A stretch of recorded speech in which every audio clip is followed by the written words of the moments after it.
Namaste and welcome. So this is the second part of our series on yoga, spirituality, enlightenment, and God. So speaking about spirituality, there are so many ideas floating around as to what constitutes spirituality or what is spiritual. And if you attempt to define it, I just did a quick Google search and see what comes up at the top of the list. And there was this definition. Spirituality is a broad concept with room for many perspectives. In general, it includes a sense of connection to something bigger than ourselves. And it typically involves a search for meaning in life.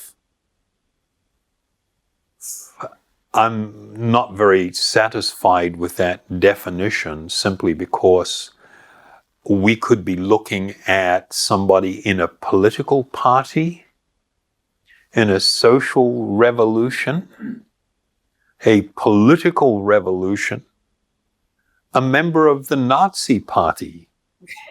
You could, that definition fits anything like that. And so for that reason, I feel that it lacks in true value. In the dictionary, things work, I think, a little bit better. They defined spiritual as not composed of matter. I'm going like, wow, whew, that's a relief. So this actually now helps to now form some sort of understanding. The problem is this: if you don't have a clear understanding of what is spiritual, then you might associate spirituality with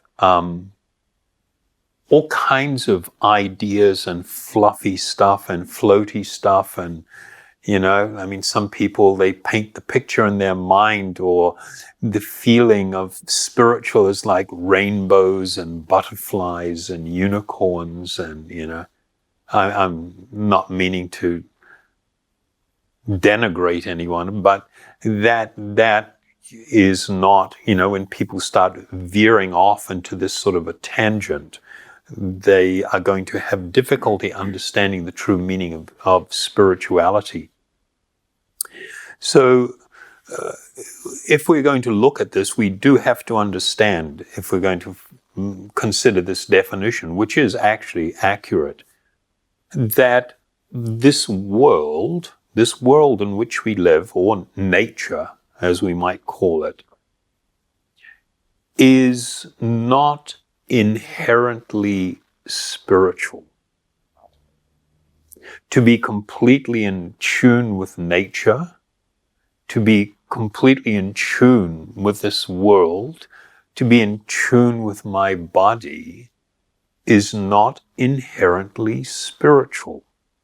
It doesn't mean that it's not subtle, it's not perhaps in some ways important or whatever, but it is not actually spiritual. Neither is my body. My body is not spiritual. So diving into experiences of my body and then calling that a spiritual experience is also not a good understanding. So what is taught and promoted within the Vedas is that fundamentally, within our experience, we will come into contact with only two fundamental energies within this world. One energy is spiritual, and one energy is material. And in the Vedas, they refer to this as Purusha and Prakriti, or what may be called also the Mahatattva and Jiva Tattva.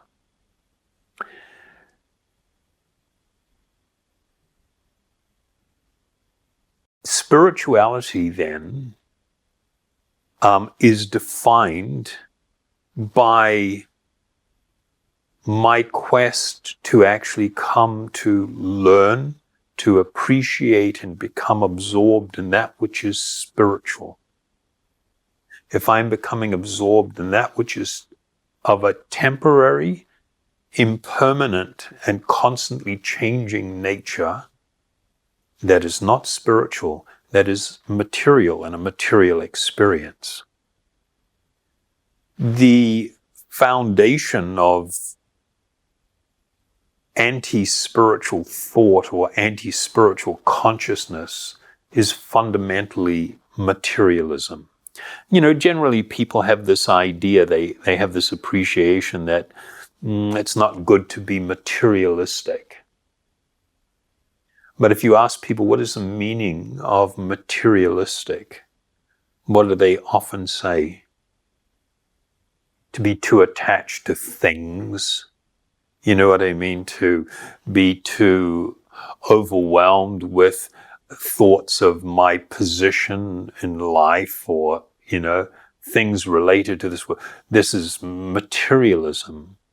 But from the Vedic perspective, the foundation of all materialism is this misconception that I am material. Now, when I say that, many people will go, well, I don't think I'm material. But if I ask you to identify yourself, tell me who you are, generally most of us will give a list of characteristics or labels associated with this body. I am male, or I am female, I am of a particular age, a particular height, weight, complexion, my hair is like this, or whatever. If I am holding those labels to be who I am and my identity, then I am not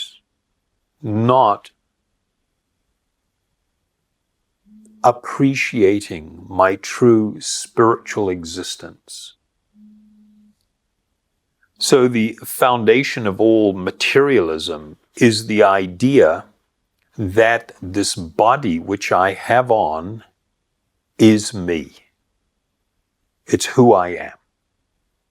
If I cling to this idea and everything that is built upon it, then I am a materialist.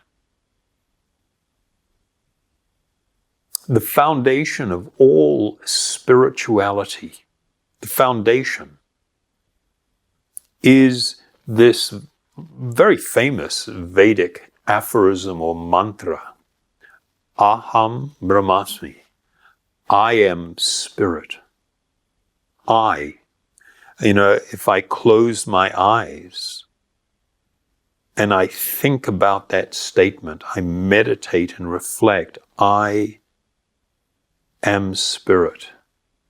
I am not this temporary and changing material body. This is the foundation of all spirituality. If I propose something to be spiritual, and I'm not making this the foundation of that experience, it's not a spiritual experience. It is a material experience. Just because something is very subtle or very ethereal or very what people might call heavenly, that doesn't make something spiritual.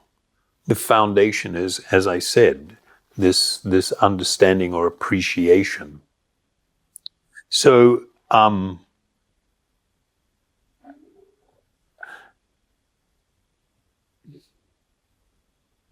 life, anything that is living, life itself, is a symptom of the presence of this spiritual energy, of spirit. Matter does not possess life. It does not have life. When we see life, it is because of the presence of this spiritual energy. The amazing thing about this yoga process and philosophy is once you start having the experience and realizations that come with it and the understandings that come from it, is that when life is in the presence of matter, matter begins to change the way it behaves and appears to take on the quality of life. And this is very confusing for everyone, because we begin to relate to other bodies as being the actual person. And it is usually not until the moment of death, when someone actually leaves that body, that we're struck with this whole new reality, that this body lying in front of me is actually not a person. But because of the great potency, the spiritual potency of this life particle or spiritual existence, when it is intimately associated with matter, it seems to take on like it's alive, like this is who the person actually really is. When we understand this, we can more easily understand a couple of the things that we are confronted with. In this world, all living beings search for happiness. And we search for happiness because it is the eternal nature of the soul, of the living being, the spirit soul. What's more accurately described or called in Sanskrit, in the Vedas, as the Atma or self. My eternal nature is to exist in a state of happiness. And so when I am embodied, when I am inside this body and completely identifying with it, I will attempt to seek to fulfill my desire for happiness, my quest for happiness with this body, through this body, in relation to this body, in the hope, and it's a vain hope, that I will actually experience true fulfillment, unending and boundless happiness. The problem is that when you get absorbed in that illusion, when you are overwhelmed with the materialistic idea that I am material, this body is me, then you will experience constantly insecurities, frustrations, fears, because everything that you are doing is you're just simply trying to feed the body and neglecting the spiritual person within. In the Vedas, they use the example of like a bird in a cage. You have a beautiful golden cage that's all decorated, and there is a bird inside, and somebody is completely focused on taking care of the cage, polishing the cage. That's so beautiful. But neglecting to feed the bird within. In a similar manner, what happens when we are overwhelmed with materialistic consciousness? The tendency is to become totally focused on the cage, and the bird within, that is me, the actual spiritual being, is entirely neglected. And for that reason, we are filled with such a lack of fulfillment, such insecurity, such all of the pain and suffering associated with material existence. And for this reason, we experience unhappiness. In the Bhagavad Gita, there are 3 verses which describe a truly spiritual condition as opposed to a material condition. It describes that in the stage of spiritual perfection called samadhi, one's mind is completely restrained from material mental activities by the practice of yoga. This perfection is characterized by one's ability to see the self by the pure mind and to relish and rejoice in the self. In that joyous state, one is situated in boundless transcendental happiness, realized through transcendental senses. And established thus, one never departs from the truth, and upon gaining this, he thinks there is no greater gain.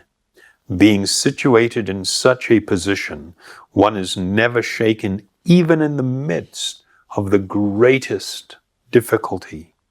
This indeed is actual freedom from all miseries arising from material contact. So this spiritual experience and this spiritual realization and the spiritual perspective makes it so that even while we live within this world and within this body, it completely alters 3 different things. Our view of this world, our view of others, and our view of ourselves. It is this understanding of my true spiritual identity that creates spiritual understanding and creates the opportunity to live a spiritual life. So how does a yogi view the world? They see the world as being temporary, changing, and it is not my home. The yogi will understand that I cannot become perfectly happy by consuming matter. I can take matter, the material elements of this world, and I can put it into different shapes and forms, because it's all fundamentally the same stuff, just in different shapes and forms. And I can stuff it into the different orifices of my body. I can rub it all over my body. I can do all of these things to stimulate my senses into a frenzy.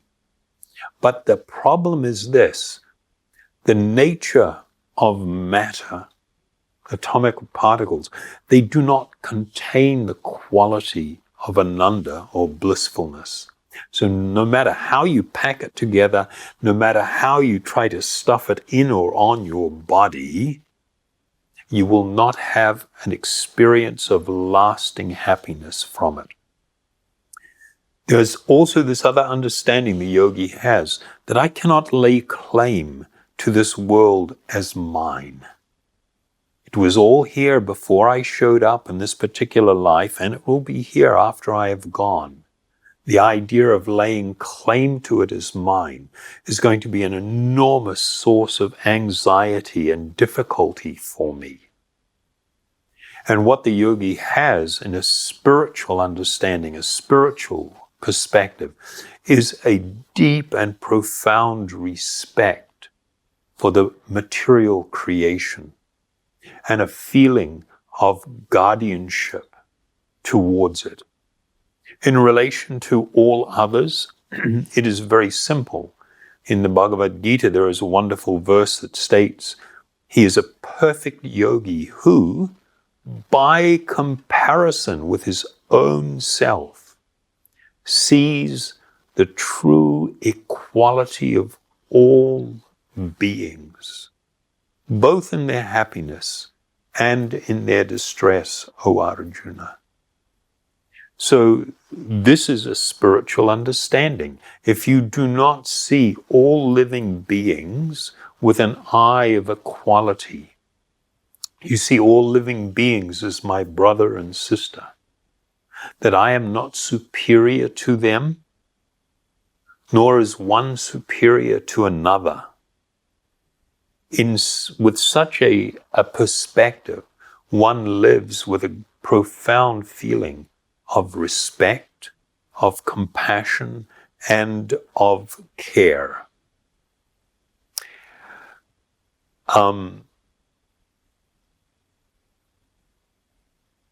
In the Bhagavad Gita also, it describes that two of the characteristics of real spiritual vision in relation to others is non-violence, and the other thing is a compassion for all living entities. These are two qualities that clearly demonstrate that someone is living a spiritual life. If a person says they are leading a spiritual life but does not have compassion for others and is not acting non-violently towards others, causing intentional harm that serves no real purpose, then they are not living spiritually.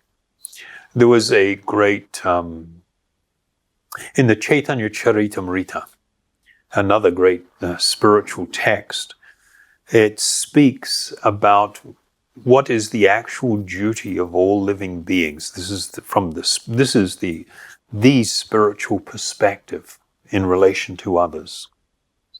It is the duty of every living being to perform welfare activities for the benefit of others with his life, with his wealth, with his intelligence, and with his words.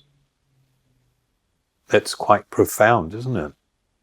It's quite amazing. It sort of reminds me a little bit of something I read one time about the Dalai Lama. He had this statement in one book that he wrote, where he said, if you want to experience happiness in this life, two things are required. One is you must have purpose and you must serve others.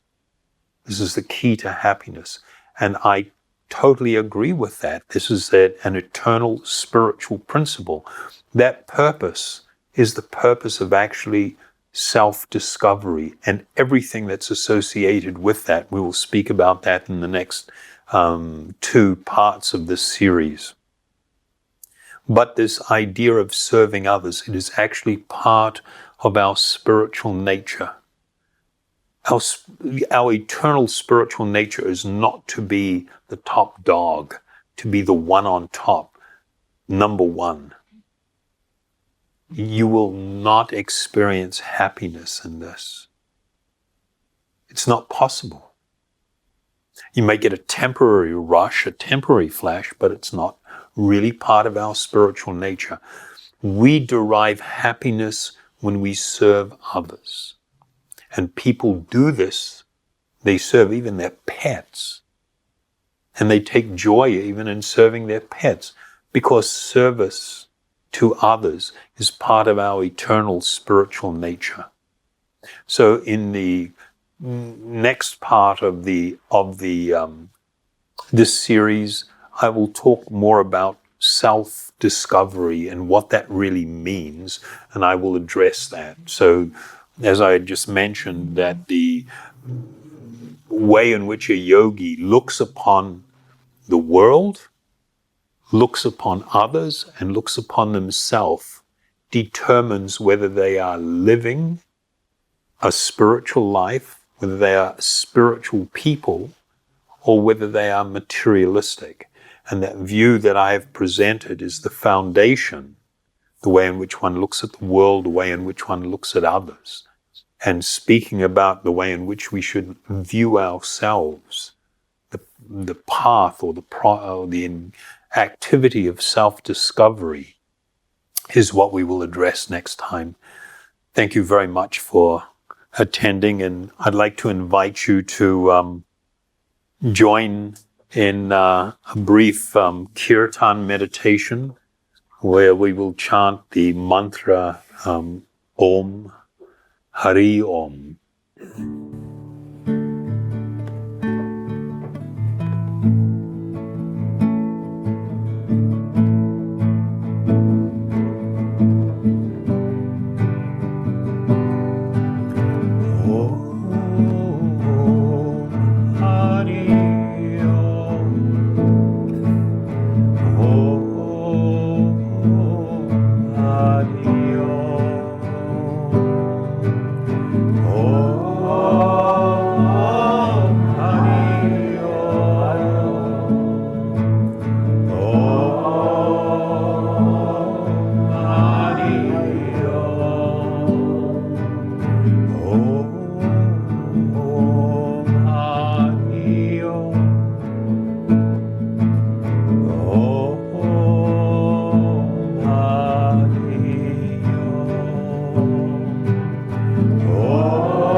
Haribol.